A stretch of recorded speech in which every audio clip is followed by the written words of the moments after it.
সকালবেলা নিউজ দেখতে দেখতে হঠাৎ করে একটা নিউজ আমার সামনে চলে আসে। এই নিউজটা এতটা হৃদয় বিতরক, এতটা কষ্টদায়ক ছিল, যেটা দেখার পরে আমার মনে হয়েছে পার্সোনালি এই নিউজটা আপনাদের সাথে শেয়ার করা দরকার এবং এই নিউজটা নিয়ে কিছু কথা বলার দরকার। দেখলাম গাজীপুরে ট্রেন অগ্নিকাণ্ডের ঘটনায় 4 জনের মৃত্যু হয়েছে। গাজীপুর রেল স্টেশনে ওই ট্রেনটা যাত্রী নিয়ে দাঁড়িয়েছিল, হঠাৎ দুর্বৃত্তরা ওই ট্রেনের 3টা বগিতে আগুন ধরাই দেয়, সেখানে 4 জনের মৃত্যু হয়। ফায়ার সার্ভিস যখন ট্রেনের আগুন নিভানোর পরে ট্রেনের ভিতরে প্রবেশ করে, সেখান থেকে 4 জনের মরদেহ উদ্ধার করে। এর মধ্যে 2 জন ছিল, একটি বাচ্চা ও তার মা। ফায়ার সার্ভিসের লোক যখন ভিতরে প্রবেশ করে তখন দেখতে পারে মা তার বাচ্চাকে বুকে জড়িয়ে রেখে সেভাবেই পুড়ে মারা গেছে, তাও তার সন্তানকে তার কোল ছাড়া করেনি। পাশেই পড়ে আছে বাচ্চাটার ব্যাগ পানির পর। এরকম একটা নিউজ দেখার পরে সত্যি অনেকটা খারাপ লাগে, 2 চোখ দিয়ে পানি বের হয়ে আসে যে কতটা হৃদয় বিতরক এই ঘটনা।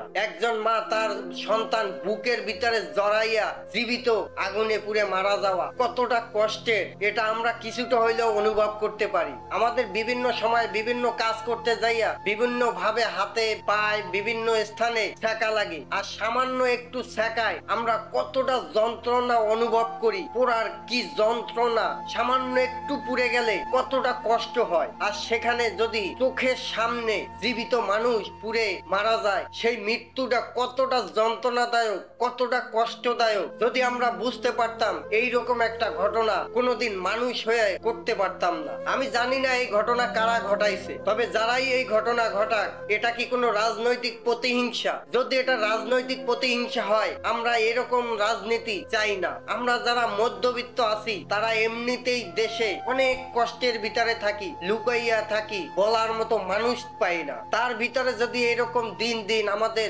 জীবন দিতে হয়, বিভিন্ন কারণে রাজনৈতিক বিভিন্ন ইস্যু নিয়ে মানুষের জীবন দিতে হয়, তাহলে আমরা এই ধরনের রাজনীতিও চাই না। আমরা সাধারণ মানুষ সুখে শান্তিতে বসবাস করতে চাই। আমরা যদি না খাইয়াও থাকি, আমরা যদি অনেক পরিশ্রমের পরে সামান্য দুমুঠো ভাত খেয়ে শান্তিতে থাকতে পারি, সেটাই আমাদের জন্য অনেক কিছু। তবে এরকম আমরা রাজনীতির প্রতিহিংসার কারণে জীবন দিতে পারি না, মানুষের জীবন কেড়ে নিতে পারি না। আজ একজন মা তার সন্তানকে বুকে নিয়ে জ্বলন্ত আগুনের মাঝে জীবিত অবস্থায় পুড়ে যাওয়া কতটা কষ্টদায়ক, মৃত্যুর যন্ত্রণা যে কতটা কঠিন, তা ওই মা আর ওই বাচ্চা পৃথিবীতে যতক্ষণ তাদের জ্ঞান ছিল, যতক্ষণ তাদের মৃত্যু না হয়েছে, ততক্ষণ কত কষ্ট করছে, এইটা বোঝার ক্ষমতা যদি আমাদের থাকতো, এইটা যদি আমরা বুঝতাম, তাহলে এই ধরনের নিকৃষ্টতম কাজগুলা কোনোদিন করতে পারতাম না। আমরা এর আগে ফেনীর নুসরাত জাহান রাফির মৃত্যু নিয়ে কত ধরনের আন্দোলন, কত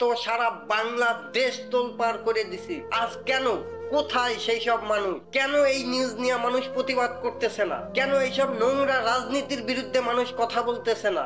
আমরা দেশের সাধারণ মানুষ সবাই যদি একযোগে এইসব প্রতিহত করি, কোনোদিনই দুষ্কৃতিকারীরা এই ধরনের কার্যকলাপ ঘটাতে পারবে না, সাহসও পাবে না। তাই আসুন সবাই মিলে একযোগে এইসব সন্ত্রাসী কর্মকাণ্ডের বিরুদ্ধে কথা বলি, এইসব সন্ত্রাসীদের বিরুদ্ধে আমরা সোচ্চার হই।